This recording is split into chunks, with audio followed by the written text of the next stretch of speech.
Vérifiez vos choses. J'adore ce truc. Et on est live, je crois. C'est bon? Tout le monde est Yes. là? Bonjour! Bonjour à tous. Alors, on va attendre peut-être que de vérifier tous les aspects logistiques et que tout le monde puisse être connecté correctement. J'ai l'impression que c'est bon. Ok, super. Bon, bah, on est aujourd'hui rassemblés tous ensemble dans ce webinaire. On vous accueille avec Patrick de 410 Gone pour effectivement commencer à échanger un petit peu sur le développement des synergies finalement entre l'acquisition et la fidélisation en e-commerce. Alors, je pense que la meilleure chose à faire pour démarrer, c'est de nous présenter. Je vais démarrer. Donc, moi, je suis on va dire un spécialiste de l'e-commerce depuis quelques années maintenant. Et aujourd'hui, j'interviens en tant que directeur commercial de la société Kiliba. Puis, je vais laisser à Patrick l'honneur de se présenter aussi. Yes, alors bonjour à tous. Je vois qu'il y en a quelques-uns de plus qui nous ont rejoints. N'hésitez pas à nous dire si vous nous entendez bien. D'ailleurs, vous avez un chat et puis pour poser des questions que vous pourrez poser au fur et à mesure, hein. L'idée, ce qu'on voulait avec Antoine, c'est que ce soit le plus interactif possible. Au moins, on est sûr qu'on répond bien à toutes vos questions et vos attentes, hein. On me dit son impeccable. Parfait.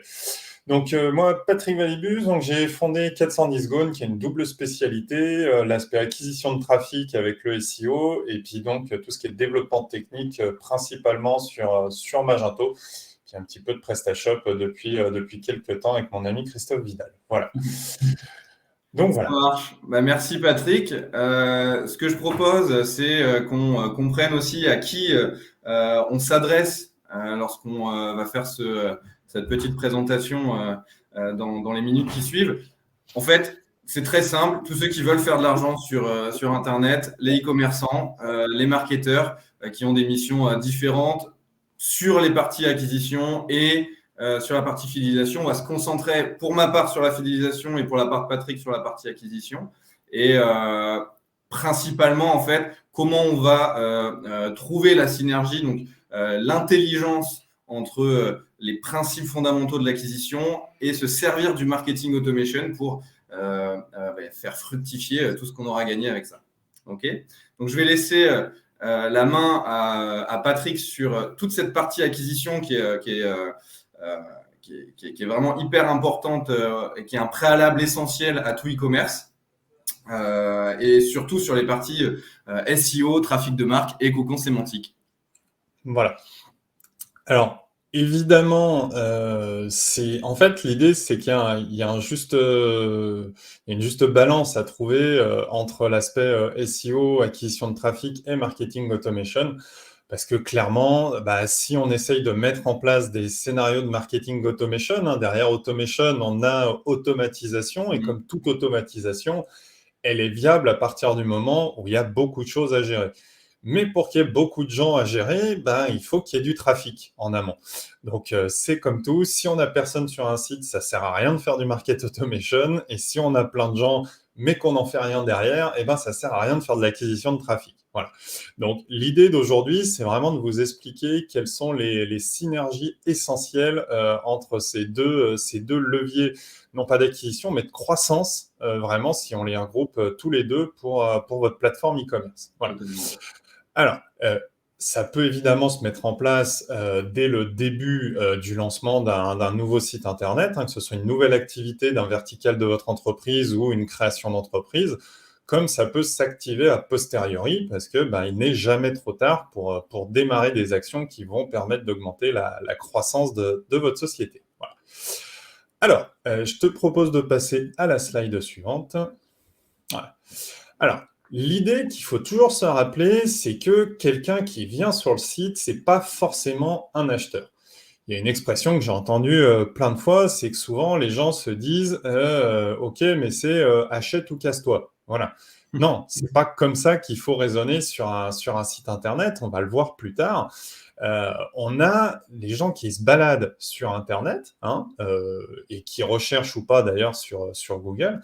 Ils ont plusieurs intentions. Voilà. Ils sont peut-être juste en train de faire du loisir. Ça, c'est quand on parle sur du Facebook, du Instagram, etc. On est sur des gens qui sont en train de se détendre. Ils ne sont pas dans une démarche d'achat. Donc, les publicités qu'ils verront à ce moment-là, c'est pour ça qu'elles ont des taux d'efficacité qui sont moins pertinents que du Google Ads, par exemple. Ensuite, si on va se focus un petit peu sur Google. Là, j'ai voulu vous découper ça dans les 4 grandes intentions de recherche qu'on a identifiées aujourd'hui. Une page que vous faites sur Internet doit forcément répondre à au moins l'une de ces 4 intentions. Elle peut en cumuler, mais on va faire simple, on va les cloisonner un petit peu pour aujourd'hui. Ces 4 grandes intentions, elles peuvent être informationnelles, donc c'est quelqu'un qui cherche une solution ou à comprendre un problème. Voilà, je sais pas.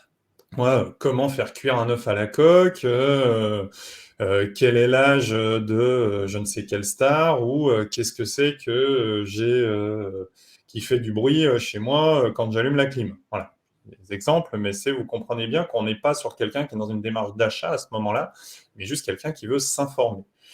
Ensuite, on a des requêtes qui sont typiquement de navigation. Donc là, je pris les exemples, Kiliba, YouTube, et puis il y a des gens qui tapent Google dans Google. Ça, c'est une vieille blague web.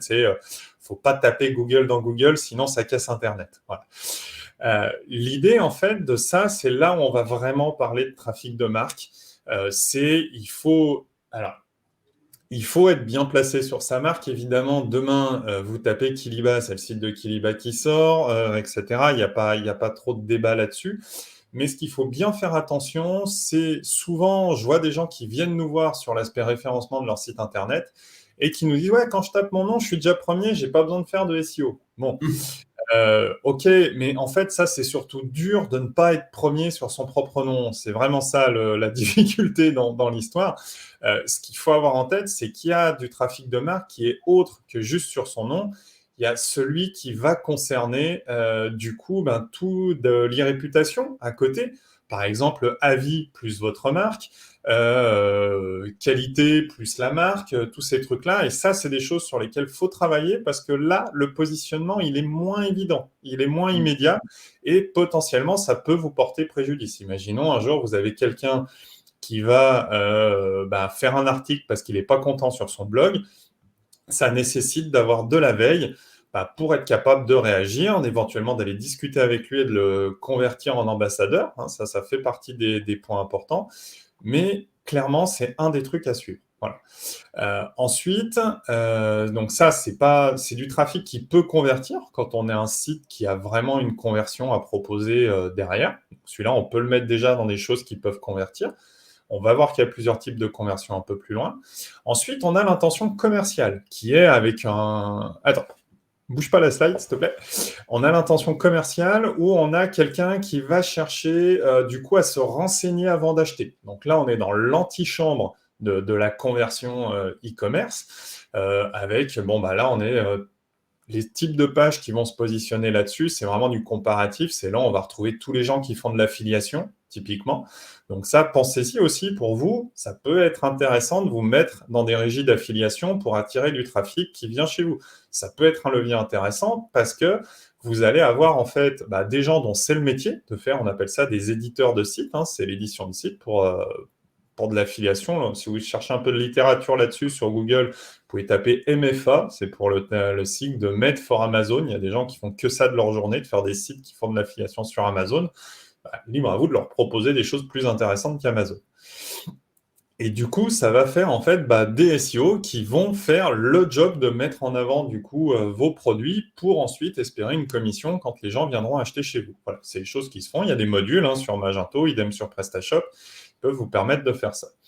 Et puis enfin, vous avez le truc classique de conversion avec la requête transactionnelle où on est sur achat d'un produit, annonce Maison Lyon.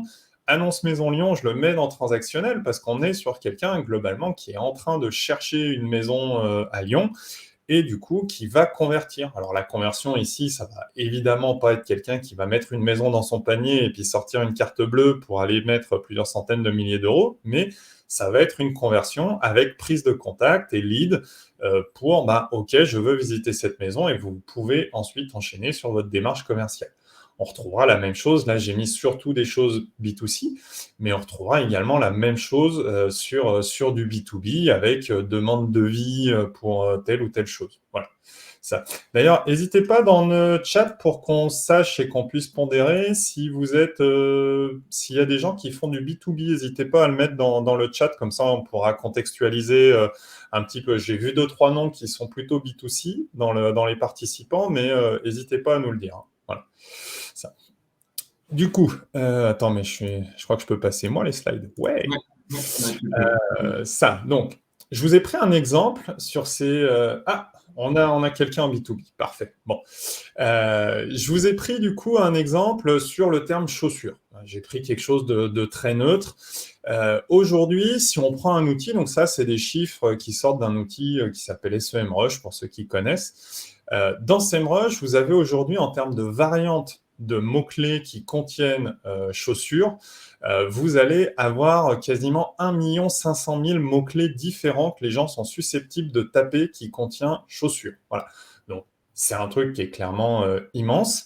Et derrière, on peut les segmenter, ces mots-clés-là. Alors, les chiffres que j'ai mis dans la deuxième partie, c'est volontairement, je l'ai mis par le volume de recherche mensuel.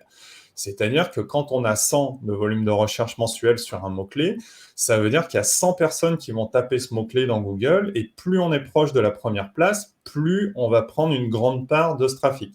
Alors, quand je dis grande part de ce trafic, le premier va en général récupérer à peu près 30 à 40% du trafic quand on n'est pas sur un trafic de marque, bien entendu. Mais par exemple, chaussures à la mode ou un truc comme ça, là, ça sera du 30%. Pourquoi? Parce qu'on va avoir du Google Ads au-dessus, on va avoir du shopping, etc. et toutes ces choses qui vont faire que le premier ne prend pas 100% des requêtes. Mais ce qu'on va retenir de ça, c'est que pour les requêtes informationnelles dont je parlais d'avant, on a quasiment 6 millions de volume de recherche. Navigation, on tombe à 2 millions. Commercial, donc c'est là les gens qui sont dans l'antichambre de l'achat, on est à 3 millions. Et transactionnel, on est à 3 millions à peu près. Voilà. Donc vous le voyez hein, sur le camembert que j'ai mis à côté. Entre informationnel et navigation, au final, on a plus de la moitié des gens qui vont aller se balader sur Internet et faire des recherches dans des secteurs qui seront le vôtre, qui ne sont pas du tout dans un moment d'achat. Voilà. À ce moment-là, si la seule chose qu'on leur propose, c'est de l'achat, on ne répond pas à leurs besoins. Voilà. Donc ce besoin, ça veut dire qu'ils vont le trouver ailleurs et que si les gens ailleurs, ils initient une démarche commerciale, eh ben, ils vont pouvoir du coup les convertir plus tard en tant que clients au moment où ces gens-là seront dans une démarche d'achat. Voilà. Donc l'idée, c'est d'aller faire un parcours fléché pour vos clients, y compris à ces moments-là. Voilà. Donc ça, c'est vraiment le message que je voulais que vous reteniez du coup de cette slide. On le voit, la partie transactionnelle, c'est 23,8%. C'est moins d'un quart. Voilà. Donc, comme on le disait, acquérir du trafic, ça coûte de l'argent. Voilà. Alors, il y a deux manières là qu'on va rester. On va rester forcément sur le cœur du référencement. Donc, j'ai pris Google Ads ou même qui inclut pour moi Google Ads ici, Google Shopping. Hein. Clairement, on est sur de l'intention d'achat, pure et dure. Mais dès qu'on est sur de l'intention d'achat, vous êtes en train globalement d'acheter des clients hein, quand vous faites ça. Et du coup, Google Ads ou vos confrères l'ont bien compris, ça fait monter les enchères. C'est proche du moment de conversion. Donc forcément, ce sont des clics qui coûtent cher. Voilà. Donc ça, je pense que je vous apprends rien là-dessus. Sur si certains d'entre vous font de l'Ads, vous savez que plus on est proche de l'intention d'achat, plus on est sur un clic coûteux. Vous avez même des choses, pour la petite histoire, dans tout ce qui va être serrurerie, plomberie, etc. Les coûts par clic peuvent monter c'est du clic à 3 chiffres, hein, la nuit sur Paris, etc. Parce que les gars, ils savent qu'ils vont facturer 800 balles dans l'urgence derrière. Donc oui, on peut avoir du clic en CPC à plus de 100 € sur ces requêtes-là. Voilà. Bon. C'était une petite aparté, mais c'est pour vous donner une idée de à quel point ça peut monter quand il y a de la concurrence. Sur le référencement naturel, on va retrouver la même démarche. Parce que plus une requête a des chances de donner lieu à un achat, plus vous avez un concurrent et votre confrère dans sa cellule traffic manager, marketing, etc., qui a compris qu'il valait le coup de travailler cette requête, qui a déjà mis des moyens. Et donc, pour aller le concurrencer, il faudra vraiment un travail SEO, comme je le disais, long, coûteux et rigoureux pour aller les déloger. Voilà. Donc, ce que ça veut dire pour ça, c'est que suivant où vous en êtes, vous, de votre stratégie SEO, peut-être que ça peut être intéressant de, au lieu de viser directement la partie la plus compliquée et la plus coûteuse, vous pouvez peut-être essayer de poser vos billes sur des choses plus en amont et du coup plus larges. Parce qu'évidemment, on l'a vu avec l'aspect juste avant, vous passez à côté d'un marché immense en ne focalisant que sur du commercial. Voilà. Donc l'idée, ça va être d'augmenter en fait votre potentiel SEO. Donc c'est apprenez à connaître vos utilisateurs. On l'a dit, un bon site qui va se positionner en amont, il va vraiment proposer des contenus qui vont aider l'internaute. Plus vous êtes éloigné en termes d'intention d'achat, plus le référencement sera facile. C'est la démarche que je venais de faire juste avant sur l'aspect concurrence. Voilà. Un bon contenu va être capable de se dire à un moment, OK, je propose une solution et je ne suis pas là pour vendre ma sauce dans l'immédiat. Voilà, je suis là vraiment pour être vu comme la personne qui est pertinente sur la thématique qui est autour de mon métier. Voilà. Donc, je voyais par exemple dans les exemples, je vois de l'édition logicielle. Donc dans l'édition, je vais essayer de prendre un peu tous les exemples, comme ça on aura ça. Sur les secteurs négoce de matériaux, on peut imaginer d'aller publier un contenu sur tout ce qui peut être sur de la négoce. J'imagine il y a de l'import-export. Vous pouvez aller publier des contenus sur les différents droits de douane qu'il peut y avoir, des taxes, des complexités de normes, des procédures, etc. Tous ces trucs-là qui posent problème en fait aux gens qui font de l'achat dans ce domaine-là. Et du coup, petit à petit, ils vont se dire « Ah, ok, donc je peux solutionner ça » ou des cours de matériaux. Je vois qu'il y a de l'édition de logiciels. Bon, là, ça peut être tous des contenus sur de comment faciliter des process en entreprise, de la transformation numérique. Non, je ne dirais pas digital. Après, ceux qui ont mis juste B2B, du coup, sans avoir le secteur, c'est un peu plus compliqué. Et puis, je vois FinTech. FinTech, paiement fractionné, ça va être du coup, voilà, tout ce qui est problème de recouvrement, tout ça, tous ces sujets-là. Du produit pharmaceutique. Produit pharmaceutique, si on est là-dessus, sur du B2C, je vois du coup, ça envoie tous les sujets là. Allez, trop bien. Produit pharmaceutique, si c'est du B2C, on va être... tiens, je connais bien ça, le sujet complément alimentaire après. Je vais répondre à produit pharmaceutique et complément alimentaire en même temps. Ça va être de traiter, en fait, de parler des différentes pathologies qu'il peut y avoir, de comment se soigner naturellement si on est sur du complément alimentaire, etc. Voilà. Ça va être de... Je ne sais pas si vous avez des choses anti-stress, ça peut être de parler des sources de stress au travail, par exemple. Voilà, c'est quelque chose qui marche bien. Parce que les gens, à ce moment-là, à la base, on va prendre cet exemple-là, il sera facile à comprendre pour tout le monde.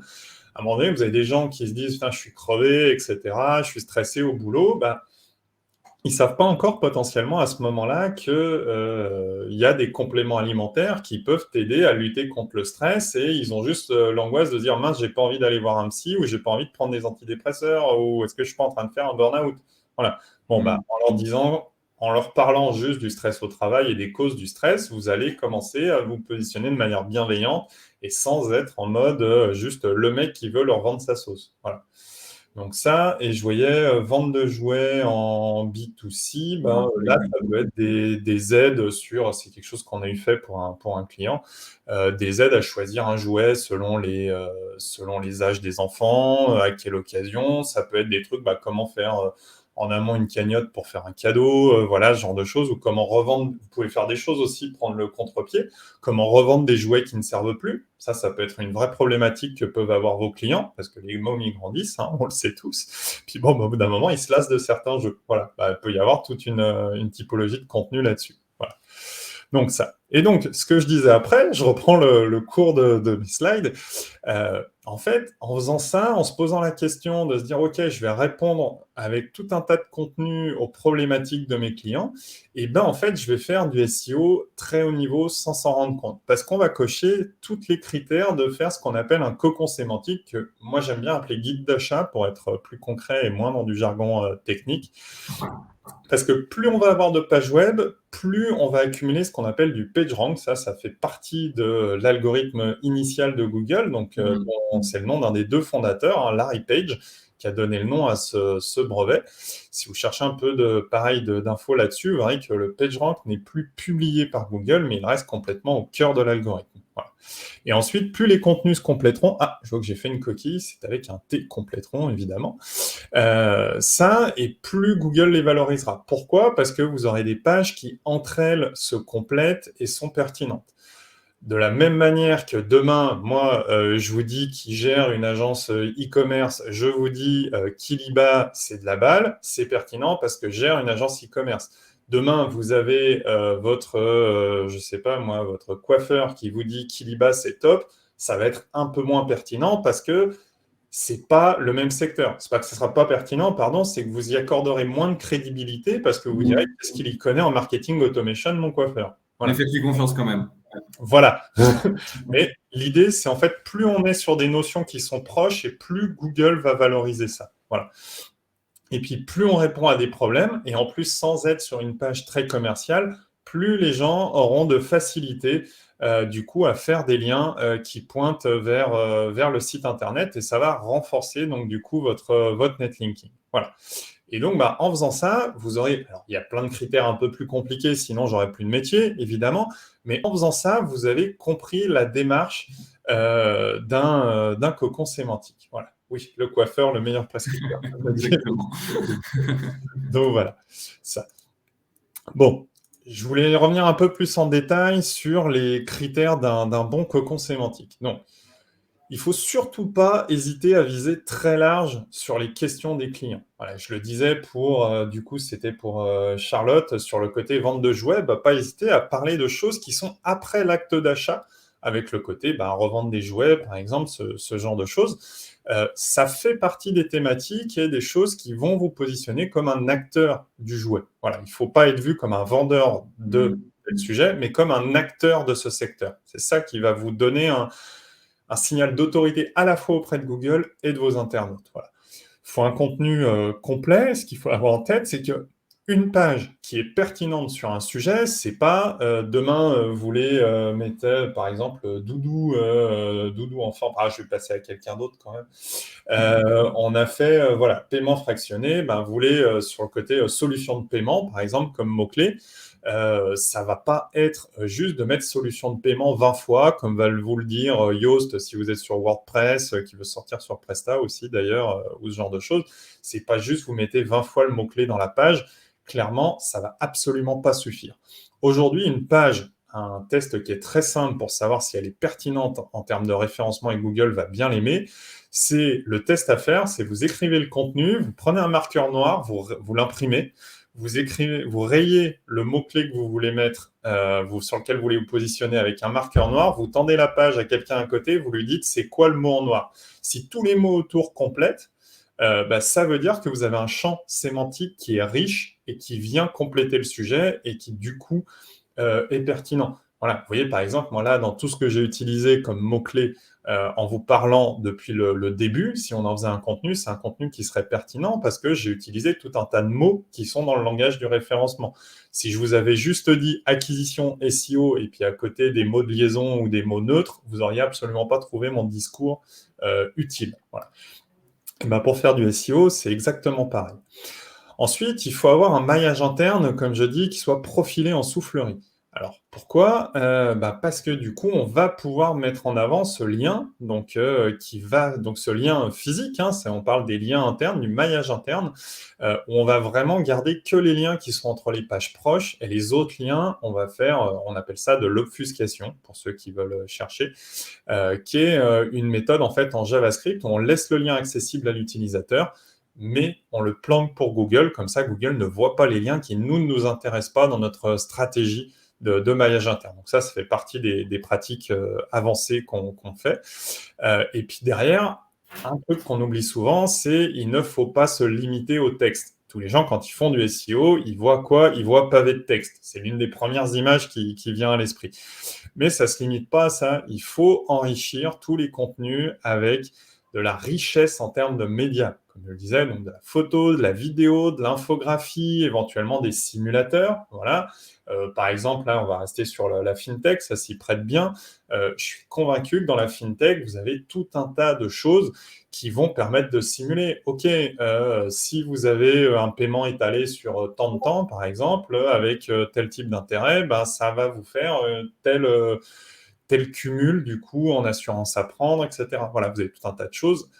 On le voit par exemple sur les requêtes autour de prêt immobilier, etc., un crédit immobilier. Les pages qui n'ont pas de simulateur, d'ailleurs, ne se positionnent pas. Hein. Pour la petite histoire, on avait même fait une conférence avec Christophe où on avait vu que quand Meilleur Taux, ils avaient enlevé leur simulateur, ils s'étaient pété la figure et quand ils l'ont remis, ils étaient revenus. Voilà. Donc ça, et pareil, ça va aider les internautes et du coup, ils vont plus facilement vous citer. Voilà. Pourquoi c'est pertinent? Parce que ça vous permet d'acquérir des backlinks. Nous, ça fait partie de nos prestations d'acheter et de mettre en place des backlinks, mais c'est un budget. Donc, donnez-vous aussi toutes les chances d'en acquérir naturellement et donc gratuitement. Voilà. Ça. Voilà. J'espère que c'est clair jusque-là pour toute la partie contenu. Encore une fois, si vous avez des questions, n'hésitez pas à les mettre au fur et à mesure dans le chat. Hein, on est là pour y répondre. Voilà. Bon, et puis là, on va commencer à trouver le lien entre la partie SEO et puis du coup conversion avec via le marketing automation. Je vois Antoine, ton sourire qui s'agrandit de plus en plus. Parce que C'est la partie que j'aime bien. C'est d'un de tes sujets que tu préfères. Clairement, vous l'avez bien compris, hein, vous le connaissez de toute manière, cet entonnoir de conversion dans vos métiers. On commence par attirer les gens, ensuite il faut réussir à les transformer pour qu'on ait un simple visiteur anonyme devienne du coup un lead, puis que ça devienne un client, et derrière le fidéliser pour qu'il commande à nouveau et puis qu'il le recommande. Voilà. Et là, je vous ai mis un petit peu, si demain vous travaillez avec nous, un petit peu là où nous, on intervient principalement sur les différents aspects. Il y a un point qui est évident et je pense que je vais te laisser compléter tout ça, du coup, Antoine, mais là, on a mis nous, mais il y a vous qui vous jouez aussi un rôle qui est fondamental parce que là, nous, on va pouvoir vous fournir des outils, des bonnes pratiques, mais sans votre intervention et votre connaissance de votre métier, on ne pourra jamais faire grand-chose, hein, faut être honnête. Hein. En fait, c'est ça qui est hyper intéressant avec toutes les techniques d'acquisition. Et moi, ce qui me plaît beaucoup dans ce qu'on appelle l'entonnoir de conversion, c'est la métaphore que ça représente. Je suis quelqu'un qui est passionné par les métaphores et on peut utiliser l'entonnoir de conversion comme la bonne métaphore, mais on peut miner aussi. On peut miner une mine d'or. On peut ouvrir un robinet et puis mettre le seau en dessous. Je veux dire, toutes les métaphores sont bonnes pour l'image qui est de dire, en fait, on va créer du trafic de la meilleure façon possible pour que la navigation soit ultra précise. Et franchement, c'était hyper limpide. Donc, merci beaucoup pour tes explications. Moi, je suis passionné par ces histoires de cocon sémantique. Je t'en avais déjà parlé lors des préparations. Et c'est assez fascinant de voir à quel point on arrive vraiment à comprendre, à diriger les navigations des prospects sur notre site. Et finalement, ces navigations-là, derrière, il faut les utiliser. C'est-à-dire que c'est des comportements. Et ces comportements-là, ils sont hyper intéressants pour faire une vente. C'est-à-dire que la vente, à la fin, c'est pas juste un client qui tombe sur un produit au hasard et qui se dit « tiens, je vais l'acheter ». C'est beaucoup plus compliqué que ça. Alors, des fois, il y a évidemment des achats spontanés. On parlait de compléments alimentaires tout à l'heure. Des fois, on tombe… effectivement, je suis tombé sur une pub. Le complément… Je suis en manque de sommeil en ce moment, j'ai besoin de compléments alimentaires, je vois quelque chose avec de la valériane, ça me tente, je l'achète. Très bien, mais par exemple, sur de la vente de jouets, il y a peut-être aussi de la recherche. Les compléments alimentaires, des fois, il y a des cycles beaucoup plus longs. On parlait de négoce en travaux de bâtiment, donc là, on a quand même pas mal de recherches sur du long terme aussi qui peuvent t'amener à un comportement hyper complet sur le site web. Et souvent, ce comportement, il est mis un peu à l'abandon et on va se retrouver à ne pas savoir comment transformer ses intentions d'achat. Donc, avec les différents concurrents, avec tous les outils, avec tous les mots, en plus, on commence à s'y perdre un petit peu entre le remarketing, le retargeting, la newsletter, le marketing automation, le social selling, etc. Il y a énormément de travail à faire sur tous ces sujets. Et en fait, nous, ce qu'on essaie de faire chez Kiliba, c'est de raccourcir cet entonnoir de conversion. Et c'est pour ça que l'entonnoir de conversion me passionne, c'est que c'est vraiment le cœur de notre travail. Et donc, l'entonnoir de conversion ne peut fonctionner de bonne manière qu'à partir du moment où l'acquisition a été faite de la meilleure qualité possible. Okay. Alors, hop, je vais juste passer à la slide suivante. Là, je vais relaisser un petit peu Patrick sur la partie rentabilisation de la visite, mais il faut vraiment bien comprendre, et c'est ça qui va faire le lien entre tous les aspects d'acquisition et tout l'aspect de la fidélisation, c'est que au cœur de tout ça, ce qu'on veut vraiment, c'est pas juste acquérir des personnes, c'est acquérir des clients qui vont véritablement acheter et qui derrière vont être dans une situation où on va pouvoir rééditer l'achat, on va pouvoir recommencer l'achat avec des récurrences plus ou moins longues en fonction des marchés. Yes, l'idée, c'est, voilà, on l'a vu au début, on est capable de faire venir plein de gens qui sont pas forcément dans une démarche de transactionnel tout de suite. Voilà, on parle des fois des concours sans obligation d'achat. Il y a quelques années, enfin ça remonte maintenant, mais sur les magasins, on écrivait entrée libre. Bah, sur votre site internet, en fait, par définition, c'est entrée libre. Voilà. Et ça, il faut le garder en tête. Et du coup, ça vous a coûté de l'argent de faire venir cette personne sur le site web. Et même si elle ne veut pas acheter, eh ben, il va falloir en faire quelque chose pour la rentabiliser. Voilà. Alors, quand on regarde les grands indicateurs, hein, on a le taux de rebond moyen sur un site internet, c'est 40 à 60%. Donc, ça veut dire que vous avez des gens qui vont venir sur le site et repartir. Alors, attention à cette définition du taux de rebond. Souvent, c'est un point qui est mal compris. Pour moi, un taux de rebond, ça doit se personnaliser avec Analytics ou autre. Il faut avoir en tête que quelqu'un qui s'en va après avoir vu une page, c'est pas forcément quelqu'un qui a trouvé que votre site il était pourri, c'est peut-être quelqu'un qui, dès la première page, a trouvé la réponse à sa question. Vous prenez par exemple un site comme Marmiton ou ce genre de choses, hein, les trucs de recettes de cuisine, c'est bientôt midi, on a le droit de parler de bouffe, je pense. Vous allez avoir du coup des gens qui vont chercher une recette de, je sais pas pourquoi, avec poulet basquez, tiens, soyons fous, c'est ça qui me vient en tête.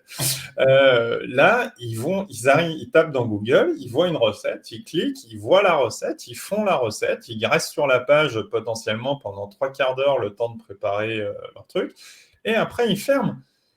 Et en fait, la page a répondu. Et ça, par défaut, dans Google Analytics, ce sera vu comme une page avec un taux de rebond. Voilà, donc ils ont, eux, des taux de rebond très élevés, mais eux, le vrai signal pour eux, c'est le temps passé sur la page. Voilà. Donc attention à ne pas regarder votre taux de rebond avec trop de panique, ça nécessite un double regard et de venir ajuster tout ça. Voilà. Mais ça, on pourra en reparler si vous voulez. Je pourrais vous passer des infos sur comment mieux mesurer le taux de rebond. Ensuite, le taux de conversion. Alors là, je parle de taux de conversion e-commerce hein, sur les chiffres que je donne. On est entre 2 et 4% entre mobile et desktop. Donc 2% sur mobile et 4% sur desktop. Alors évidemment, ça va dépendre aussi un petit peu des secteurs, etc. Mais pour ceux d'ailleurs qui sont en B2B, là dans le chat, clairement, vous devez avoir, ça va être encore plus marqué avec des taux dans le desktop qui sont largement au-dessus de la partie mobile. Voilà. Donc, quand on regarde rien que sur ce taux de conversion, ça veut dire qu'on a sur chaque site en moyenne 98% des visites qui ne donnent pas lieu à un achat. Voilà. Donc, qu'est-ce qu'on fait sur ces 98%? On se dit, tant pis, ils reviendront plus tard ou pas, d'ailleurs. Ou est-ce qu'on essaye de les valoriser? Voilà. Donc, pour moi, ça veut dire deux choses. C'est qu'il faut maximiser la rétention d'informations. Voilà. Et que ça veut dire qu'il faut aussi continuer d'attirer le visiteur tout au long de ses intentions et du coup de lui proposer un parcours d'achat qui soit progressif, qui ne soit pas forcément un clic ici, achète, paye et merci, au revoir. Voilà. C'est vraiment le point qui est important à garder en tête. Voilà. Donc, on voulait vous remettre avec Antoine, donc en allant bien entendu au-delà de la seule solution de marketing automation qu'on peut faire avec Kiva, on voulait vous mettre quelque chose de vraiment très générique pour que vous puissiez aussi vous projeter sur un ensemble de solutions. Alors évidemment, toutes ces solutions, elles nécessitent que votre visiteur, il ait accepté hein, la RGPD, hein, c'est maintenant la règle. D'ailleurs, j'en profite, je sais que beaucoup se posent la question. Aujourd'hui, dites-vous qu'avec l'acceptation RGPD, si vous voyez moins 50% de trafic sur Google Analytics, c'est juste le vrai taux. C'est entre 40 et 60% de gens qui refusent les cookies aujourd'hui. Donc, soyez pas étonnés si vous voyez des changements de trafic qui vont dans ce sens-là. C'est pas que votre site s'est pété les genoux dans Google. C'est vraiment la tendance aujourd'hui et c'est quelque chose qui est de plus en plus fréquent et avec lequel on va devoir composer. Voilà, je pense que ça va aller en s'aggravant, entre guillemets.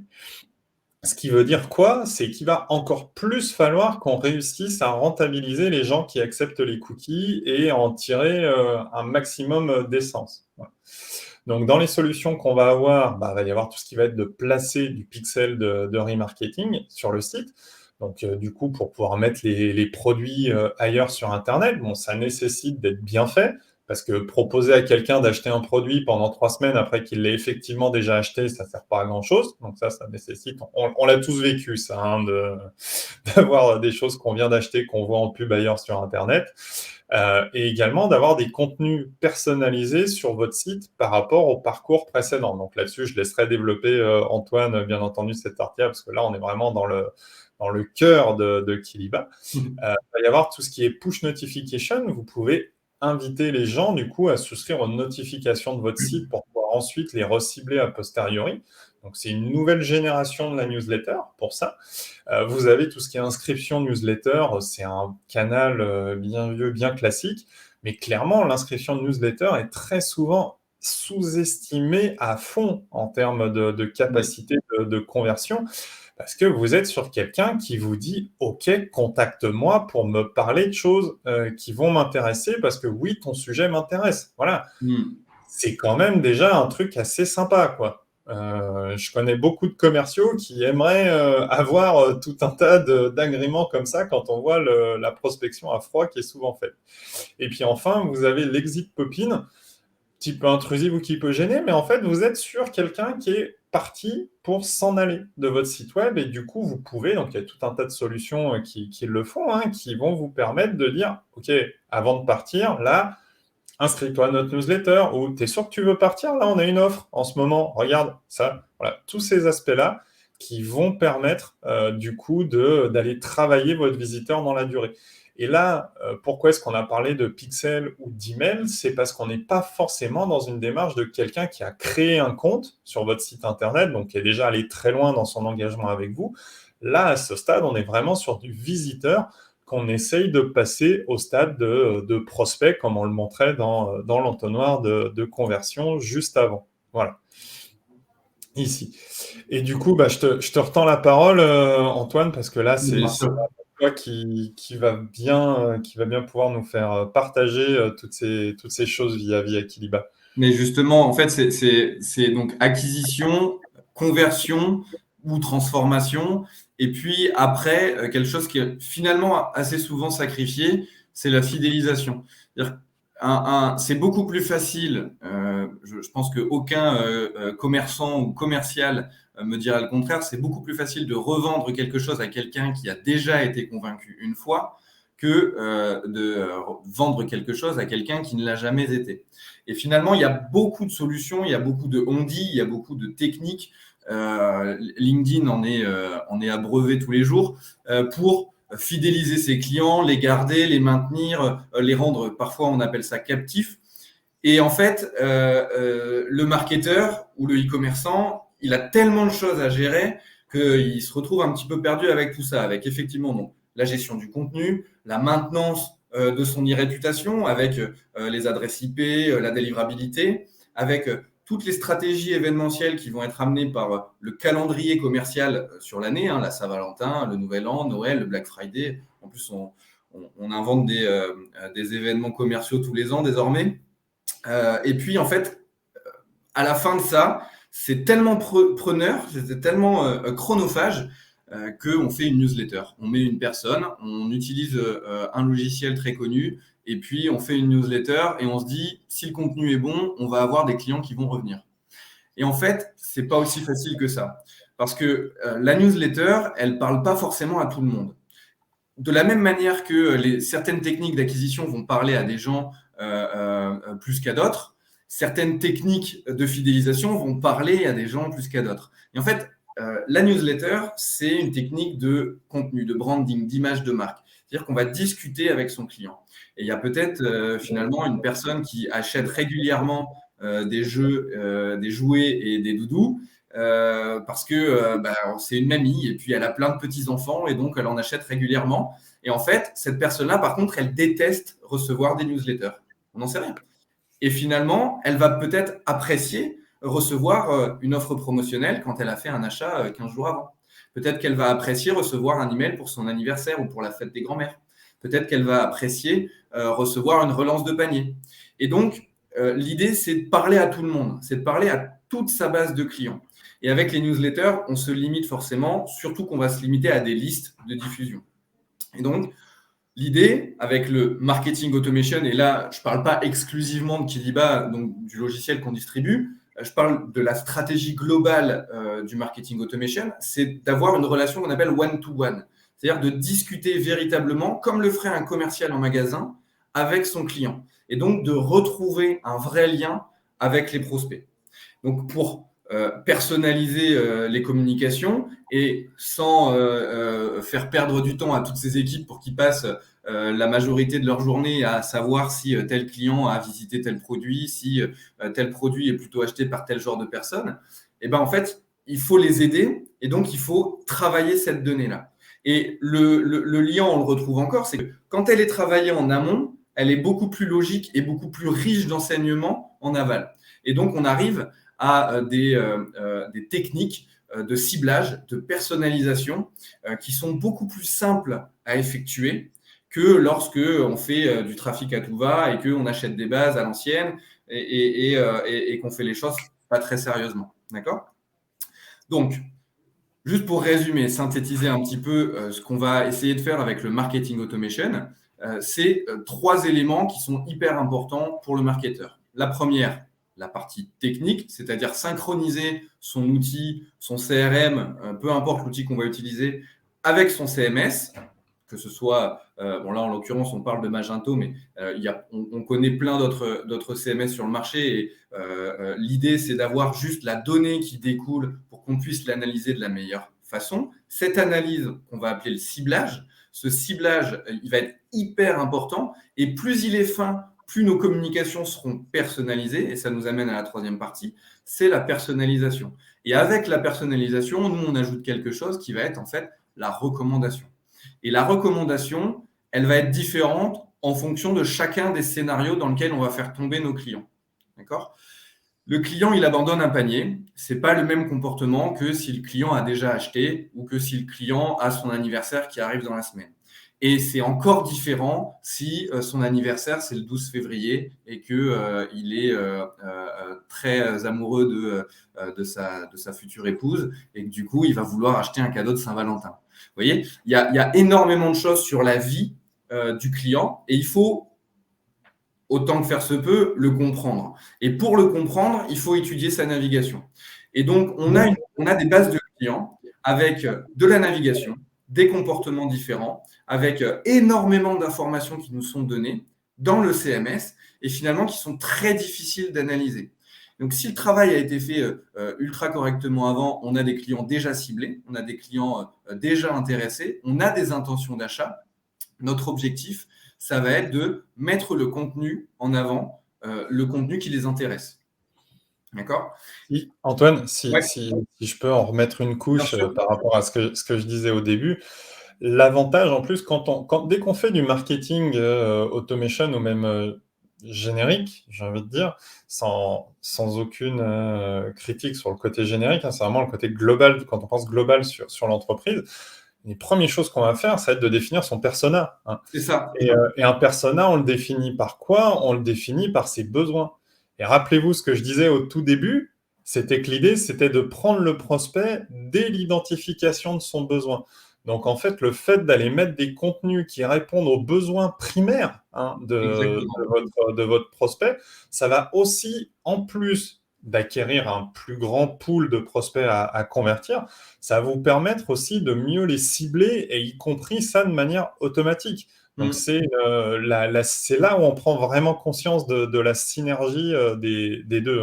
Totalement. Et finalement, tu as raison en plus sur la partie de contenu, c'est que il faut aussi derrière diviser cette histoire de contenu. C'est-à-dire le contenu, c'est à la fois la partie sémantique de la manière dont on va attirer le client. Mais finalement, la relation qu'on a avec le client, ce qui est au cœur de cette relation-là, c'est le produit. C'est le produit qu'on va lui vendre. C'est peut-être le service qu'on va lui rendre aussi, mais là, on va s'adresser particulièrement aux e-commerçants qui vendent des produits. Et en fait, le produit, c'est ma relation avec le client.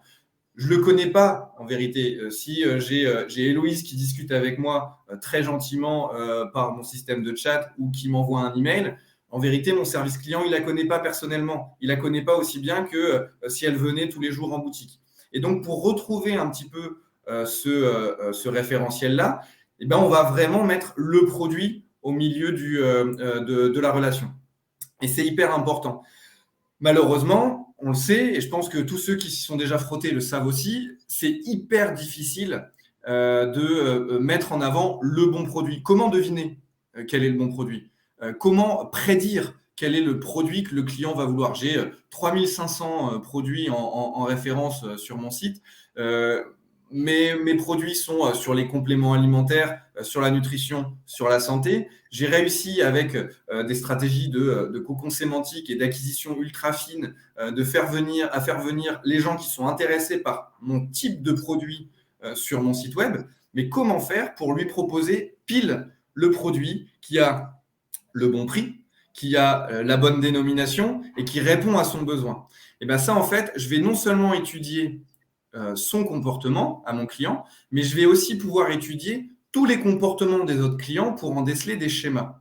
Et ces schémas-là, l'analyse de ces schémas-là, quand on commence à analyser des schémas, on tombe dans ce qu'on appelle le filtrage collaboratif. Et ce sont en fait des algorithmes de machine learning qui nous permettent d'étudier ça. Et c'est là où on va réussir à passer un gap dans ce qui se fait actuellement et depuis une dizaine d'années en marketing automation et ce qui se fait naturellement désormais depuis 2-3 ans avec des outils comme Kiliba qui sont en fait l'utilisation dans nos scénarios de recommandations de produits boostées par de l'intelligence artificielle. Et on arrive à prédire quel est le produit qui va être le plus précis et le plus pertinent à recommander pour tel client. Donc forcément, derrière, ça va amener, on connaît les résultats de ça, c'est que les taux de clics, donc les taux d'interaction à l'intérieur de nos emails vont être doublés, voire triplés. Et surtout, on va réussir à augmenter en continu sa conversion et pouvoir apprendre de plus en plus de sa base de données.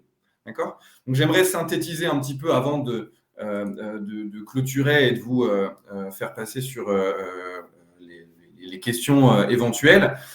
Pour synthétiser, en fait, c'est vraiment amener un maximum de trafic ultra qualitatif sur le site parce qu'on a des clients qui sont intéressés, on a des des prospects qui sont intéressés et qui vont, une fois sur le site, vu qu'ils ont été bien dirigés, être amenés à sélectionner les bons produits, à naviguer de manière totalement pertinente. Et une fois qu'on a toute cette donnée-là et qu'ils ont été clients ou qu'on a réussi à les convertir, eh ben, c'est continuer de les emmener vers d'autres conversions pour amener de la récurrence dans les achats. Je ne sais pas si Patrick, tu veux ajouter des éléments sur ça.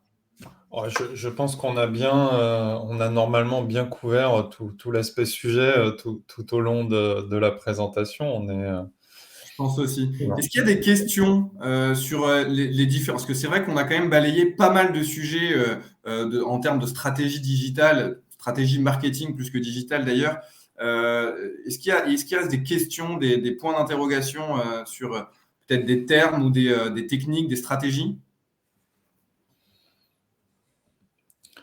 Du coup, pendant que certains peut-être vont commencer avec leur réflexion, moi j'en ai des questions pour les gens. C'est est-ce que vous utilisez déjà, ou vous avez déjà utilisé des techniques qu'on a mis en place, ou est-ce que pour vous c'est totalement nouveau ? Voilà, ça peut être intéressant de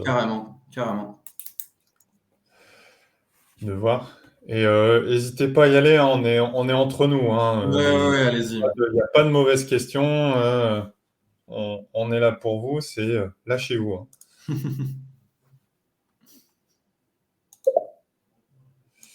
Alors, c'est nouveau, ok. Tout est clair. Ok, parfait. Très bien. C'est plutôt une bonne nouvelle, si on a réussi à être clair.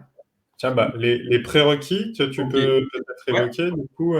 Carrément. Le prérequis, alors pour la partie marketing automation, le prérequis finalement, ça va être le simple fait d'avoir des références produits, un certain nombre de références produits et comment dire une base, on va dire hygiénique, d'accord. Quand je dis hygiénique, c'est-à-dire que il faut évidemment blacklister, enlever parmi vos clients, soit les gens qui ne veulent pas être adressés, soit les gens qui ne sont pas venus sur votre site depuis trop longtemps, et les gens qui finalement sont ce qu'on appelle des zombies en marketing. C'est un mot qui n'est pas très gracieux, mais c'est des gens qui sont venus et puis ils ont vu de la lumière, ils sont rentrés, et ils sont restés là pour faire joli et finalement ils n'ont jamais vraiment été intéressés. Donc à partir du moment où on a clarifié sa base de données, là on va commencer à avoir des algorithmes qui vont travailler de manière très fine sur la recommandation de produit. Je ne sais pas si ça Yes. répond à la question des prérequis. Bah, oui, je pense au cas où, il y a donc toute cette partie-là, et puis bah, le fait d'avoir la volonté d'identifier aussi ces personas et de les travailler. Voilà, ça C'est fait ça. partie, ça pour la partie plutôt SEO, du coup, en amont. Puis le prérequis évidemment essentiel, c'est d'avoir un site web. On le dit pas assez, mais j'ai déjà eu la question. Des fois, ça m'est arrivé. Donc Je- voilà, je crois qu'on a donné l'idée de l'exit popin. Ouais, c'est sympa, ouais, carrément. Carrément. Bah, Alors, du coup, Kiliba ne la Karim, fait pas, mais effectivement, l'exit popin, c'est une excellente idée qui va répondre en fait à on va dire, un impératif navigationnel. C'est-à-dire qu'il voilà. y a effectivement des moments de navigation où le client, en fait, il s'en va et il faut essayer de le rattraper. Et l'exit popin est une très bonne réponse à ça. Voilà. C'est le pote qui te dit non, pars pas si tôt C'est ça. quand on fait une soirée ou un repas. Voilà. Alors, je veux juste rajouter un dernier élément qui est intéressant, et en fait, c'est ce que vous avez utilisé dans vos stratégies d'acquisition, dans les cocons sémantiques, par exemple. Enfin, ce que vous avez utilisé dans toutes les stratégies d'acquisition avant la fidélisation. Vous pouvez récupérer en fait cette connaissance des termes qui intéressent le plus vos clients pour en agrémenter encore plus vos emails. C'est-à-dire que dans les emails, l'idée, c'est pas de mettre masse de texte et d'avoir des visuels un peu immondes parce qu'ils sont bourrés de texte. C'est au contraire d'avoir des textes, des phrases très précises, très fines et étudiées pour plaire aux clients et générer du clic. D'accord. Donc c'est hyper intéressant d'avoir déjà ce travail fait en amont pour rendre encore plus qualitatifs vos emails. Yes. Ok. Ce que je vous propose de faire, vu on a un petit peu dépassé le temps prévu, c'est alors vous pourrez nous retrouver sur les réseaux sociaux évidemment. On va vous envoyer des emails de récap et puis la vidéo pour que vous puissiez retrouver tout ce qu'on s'est dit, tous les échanges parce que c'est vrai qu'on a quand même brassé pas mal d'informations. Et puis en attendant, on va vous donner aussi notre baromètre parce que l'idée aussi c'est de comprendre ce que fait Kiliba et ce que peut apporter Kiliba de nouveau et grâce aux lumières que nous a apporté Patrick sur la partie acquisition, je pense que c'est encore plus clair et encore plus limpide. Donc, merci beaucoup à tous pour votre attention et vos questions. Et puis, j'espère que vous allez bien manger un poulet basquez ce midi. Et n'hésitez pas à en parler de tout ça à votre coiffeur. Voilà. Et surtout, enfin, pas votre coiffeur, mais sur LinkedIn, n'hésitez pas à dire que vous avez, ce que vous avez appris d'intéressant pendant ce webinaire et à le partager et à le relayer. Voilà. Ou à taguer des gens à qui vous voulez qu'on envoie des infos. Voilà, c'est avec grand plaisir qu'on le fera. Et surtout, oui, Carrément. c'est ça que j'ai oublié de dire. Si vous avez des points que vous souhaitez qu'on recreuse avec Antoine dans un prochain webinaire, n'hésitez pas à nous le signaler, que ce soit maintenant ou même plus tard. C'est avec plaisir qu'on fera une deuxième édition ou plus, sait-on Ah, jamais. Peut-être qu'on est en train de lancer un truc. Et ah bah, voilà. trop bien. Génial. Bon, Eh bah, ben, bon super. appétit à tous, vu Allez, l'heure. bonne Et puis journée à à très tous. vite. Au revoir.